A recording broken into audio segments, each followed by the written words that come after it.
Artinya apa? Orang kalau nggak kenal sama Allah, takutnya berlebihan, Pak. Jadi orang yang mengumpul-ngumpulkan harta itu sebenarnya, kalau kita bahasakan yang lain, orang yang takutnya berlebihan.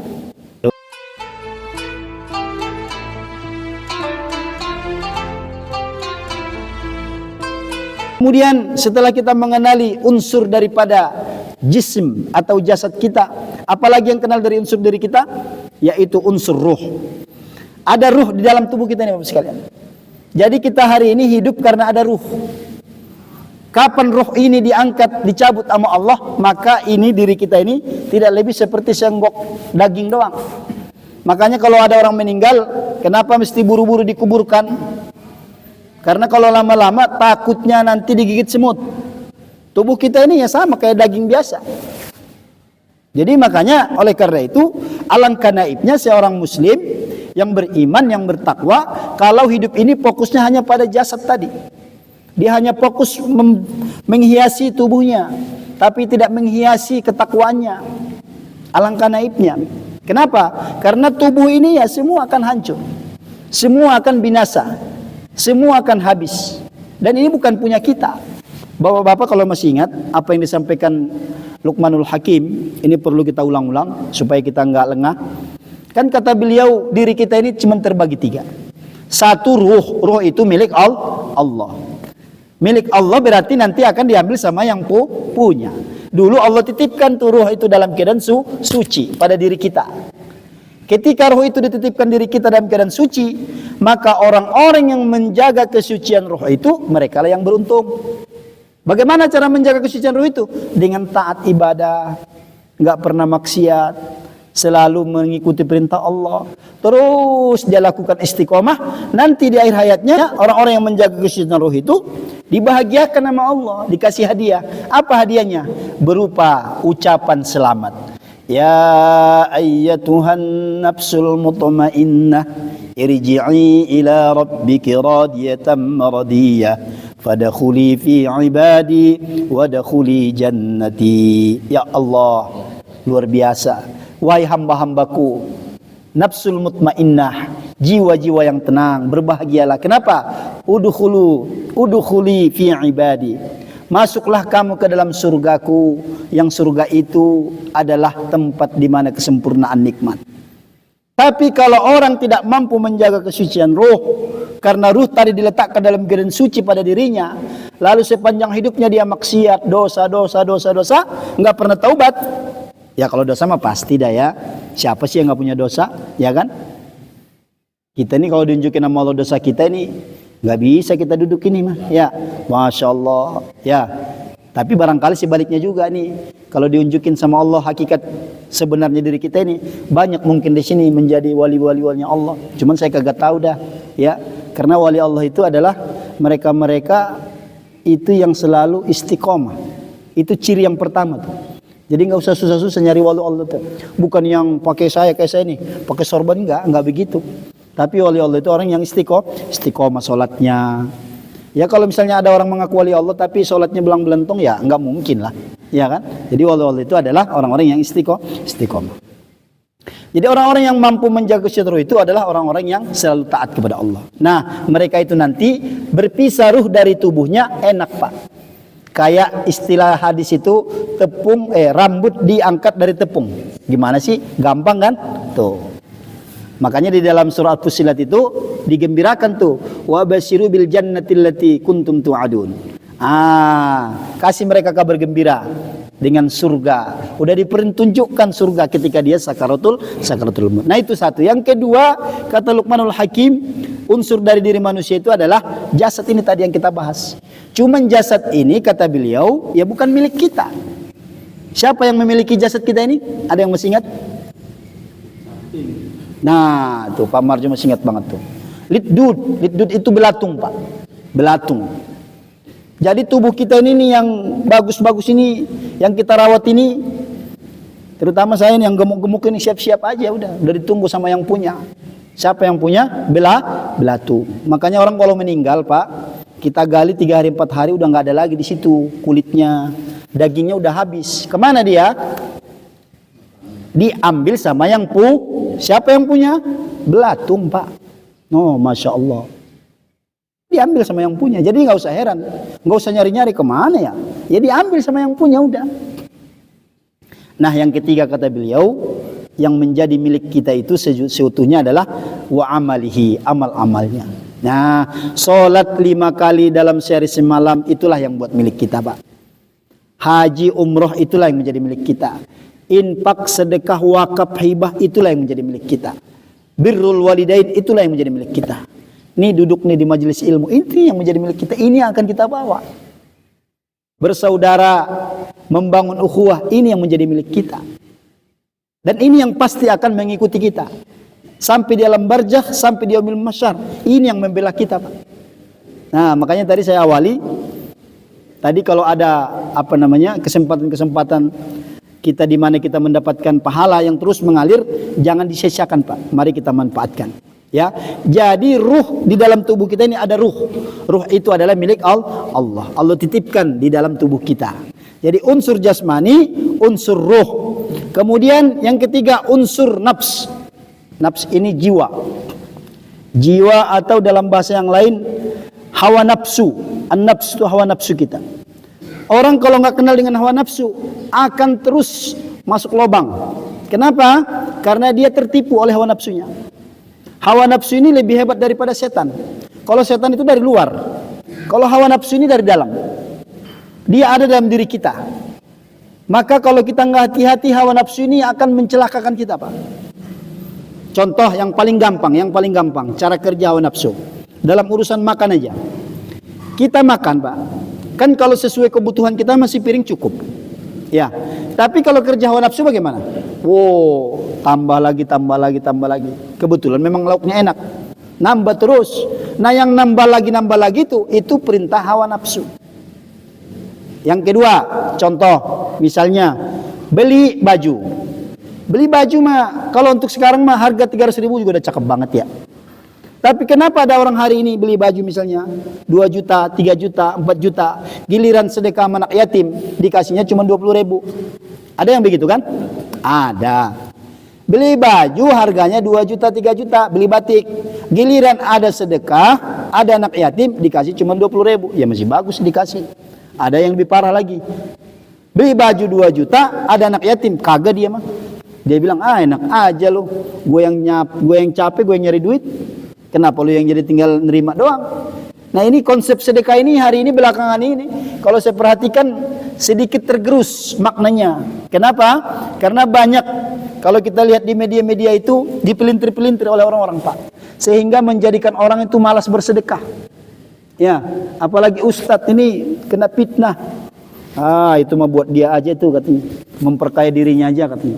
Karena ada mungkin salah satu ustadz yang begitu, akhirnya dipukul rata sama dia. Dan ini didakwahkan, dipromosikan. Walhasil orang sekarang kalau bersedekah, dia punya duit 1 miliar, ya hanya cuma 100.000. Padahal nggak begitu. Ya, maka oleh karena itu hawa nafsu ini perlu kita waspadai. Dan kita harus lebih banyak melihat hawa nafsu ini. Kalau enggak kita semua akan bisa terjerumus. Dia kerjanya halus, lembut. Seakan-akan dia membela kita kadang-kadang. Ya, tetapi sesungguhnya dia menjauhkan kita dari Allah. Maka oleh karena itu hawa nafsu itu kita kenali karakternya, bagaimana cara mengenalinya, kapan kita mendapatkan bisikan yang di luar jalur yang ditentukan oleh Rasulullah, para ulama, maka pastikan itu adalah bisikan dari hawa nafsu. Terutama tadi, contoh yang tadi tuh, dalam membeli baju, memenuhi kebutuhan makan, minum, apalagi. Misalnya sekarang ini saya melihat ada handphone katanya berapa juta tuh? Apa yang paling mahal? Ya, 25 juta ya, berapa? 30 juta. 30 juta. Emang nggak boleh Pak Ustadz? Kan saya punya rezeki. Boleh Pak, silakan Pak. Cuman kalau handphone Bapak 30 juta, ya normatifnya sedekahnya minimal 1 juta dah. Begitu maksudnya. Ya kan? Jangan sampai kita handphone 30 juta, ya kan? Jumatan kotak amal lewat yang keluar cuman 10.000. Itu kagak sadar diri namanya. Enggak man arafa nafsa. Ya, paham ya? Jadi bukan nggak boleh. Karena innallaha jamil. Allah itu indah. Cinta kepada keindahan. Bangun rumah, boleh nggak? Misalnya orang bangun rumah, biayanya 5 miliar, boleh nggak Pak? Boleh, boleh ya. Boleh nggak orang membangun rumah uang 5 miliar biayanya? Boleh. Tapi tadi sesuai dah. Yang pertama, zakatnya udah pasti keluar. Yang 2,5% itu, ya. Tapi kalau ada orang bangun rumah 5 miliar, zakat aja nggak dikeluarin sama dia, atau dikeluarin tapi dipelintir-pelintir, nggak sebagaimana mestinya. Harusnya kan 2,5%, tapi dikasih cuman 1,5%. Nah ini juga nggak menarofa nafsa. Ini berarti dia sedang berkolaborasi dengan hawa nafsunya. Jadi ini perlu kita pahami. Bahkan konsep juhud di dalam Islam, juhud itu adalah banyak juga disalahpahami. Orang banyak mengira juhud itu pakai baju compang-camping, tinggal di gubuk rewot, makan nasi aking. Gitu orang pikir juhud itu seperti itu. Ya bukan. Juhud itu adalah keyakinan yang sempurna akan penetapan penglihatan Allah. Dan juhud itu kalau kita kaitkan dengan harta, bisa jadi orang juhud itu mobilnya mungkin harganya 1 miliar Pak. Bisa jadi. Tetapi ternyata mobil yang 1 miliar itu nggak pernah melekat dalam hatinya. Apa buktinya? Buktinya kapan ada keperluan Islam, kapan ada keperluan agama, dia nggak pernah terhalang oleh mobilnya itu. Itu juhud namanya. Justru sekarang ini kita khawatir orang miskin banyak yang cinta dunia. Na'udzubillah walijubillah menjalik. Sudahlah miskin tapi cinta dunia. Mestinya kan yang bisa juhud kan orang miskin Pak. Orang dia nggak punya apa-apa mau ngapain lagi. Tapi sekarang ini orang miskin menghayal Pak. Menghayal aja udah sombong apalagi jadi kenyataan. Jadi ini perlu kita dudukkan. Agar kita betul-betul kita ini hidup disetir oleh hawa nafsu atau disetir oleh tuntunan syariat. Itu bisa kita lihat Pak. Dari pola hidup yang kita bangun hari ini. Jadi itu ya perlu itu. Jadi jangan kita misalnya nih takutnya bapak-bapak ntar saya pakai naik mobil Alphard, wah ini si Ustadz ini baru ceramah kemarin tentang juhud. Ya enggak begitu. Belum tentu maksudnya. Jadi ustadz-ustadz yang kita lihat hari ini misalnya mobilnya 5, 6, 7. Jangan kita tuduh langsung wah ini cinta dunia. Belum tentu.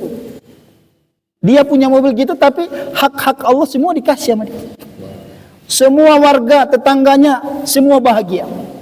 Daripada yang tadi.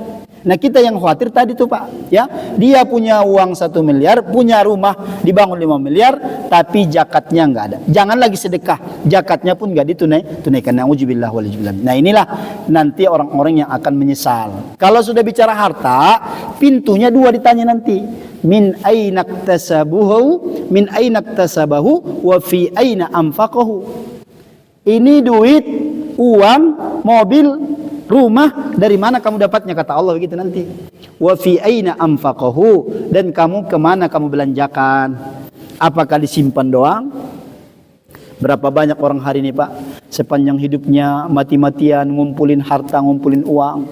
Begitu dia meninggal, semua warganya, masyarakatnya, tetangganya, keluarganya melihat betul nggak ada yang ikut ke dalam kubur Pak. Hanya ditinggalkan untuk ahli waris. Kalau ahli waris yang ditinggalkan orang soleh dan solehah, beruntung itu Bapak. Kenapa? Karena harta itu akan dipakai untuk sesuatu yang baik. Tapi kalau yang ditinggalkan ahli waris, ahli maksiat, na'udzubillah, mobil yang ada dipakai mojok ke Ancol, bawa pacarnya dipakai berzina, rumah juga, kan udah banyak sekarang Pak. Anak-anak SMP dibawa, cowoknya dibawa ke rumah, di kamarnya berzina Pak. Nah itu semua ayahnya. Kalau ayahnya lalai sepanjang hidupnya, kena itu ayahnya. Bertanggung jawab ayah. Yang oleh kita hari ini semua tidak dipikirkan hal itu. Kenapa? Karena manusia fokus kepada tadi tubuh, jasad. Ketika kita bisa memberikan anak handphone 25 juta, mobil, motor, kita nggak perlu lagi pendidikannya. Anak itu kenal apa Allah sama Allah atau tidak, kita nggak peduli. Anak itu salat apa enggak, kita nggak pernah peduli.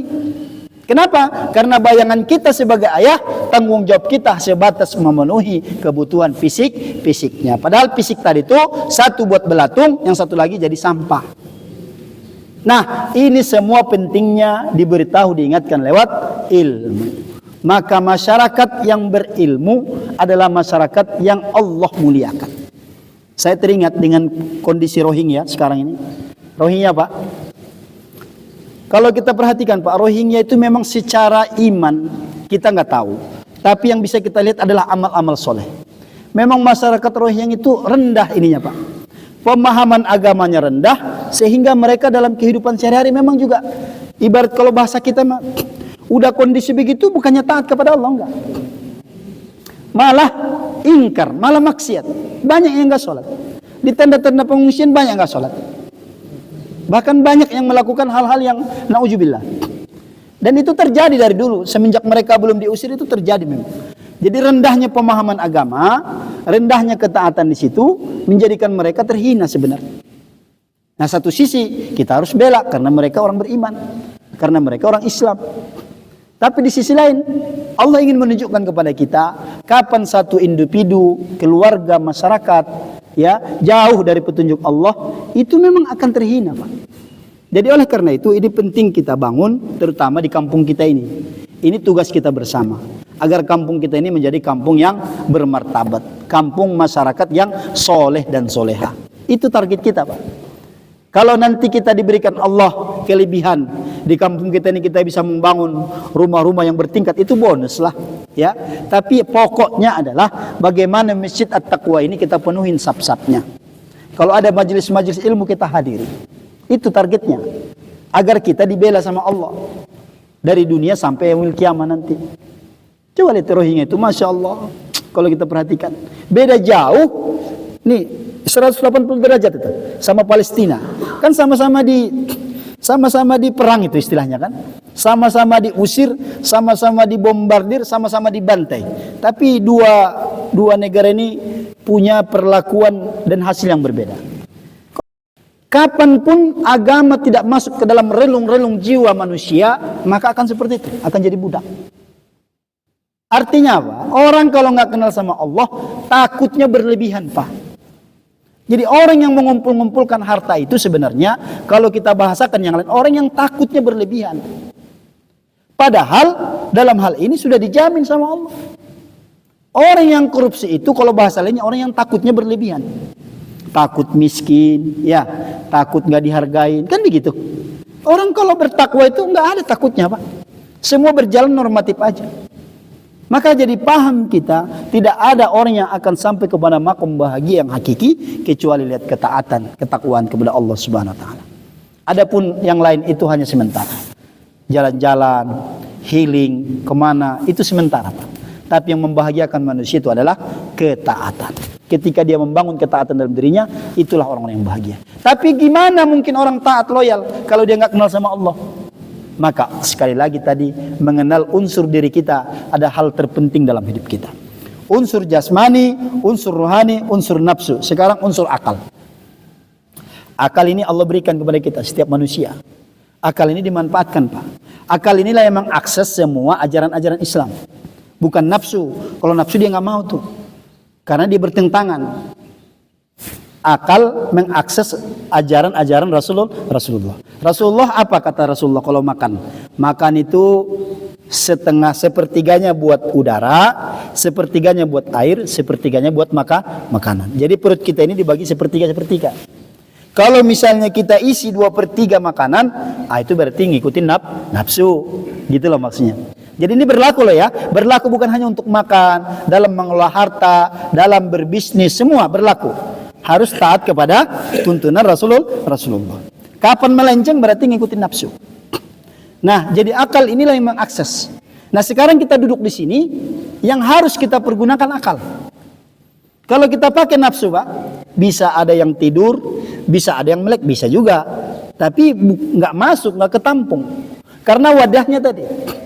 Maka akal ini tidak hanya kita sediakan sebagai tempat dan wadah ilmu, tapi juga akal ini tadi yang memahami secara sempurna apa maksud-maksud dari setiap ajaran-ajaran dalam Islam.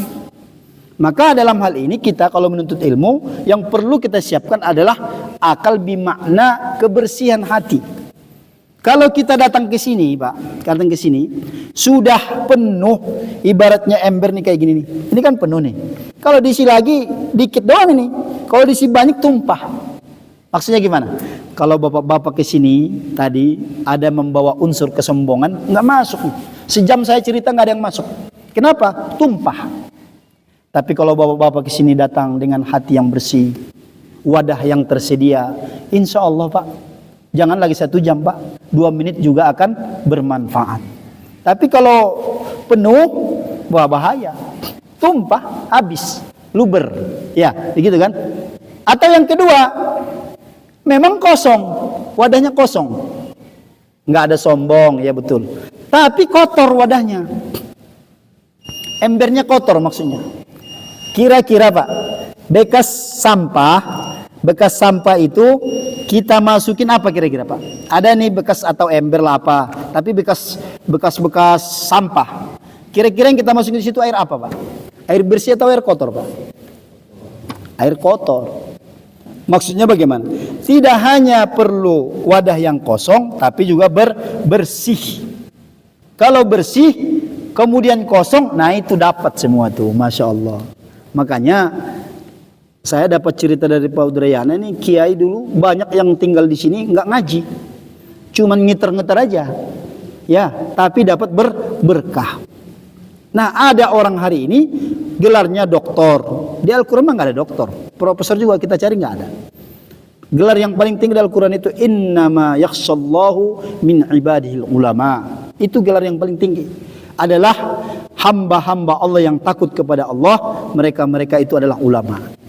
Jadi ulama maksudnya bukan berarti yang bersorban, bukan yang ceramah, bukan yang tausiah, tapi ulama adalah yang takut kepada Allah. Yakhshallahu min ibadihil ulama.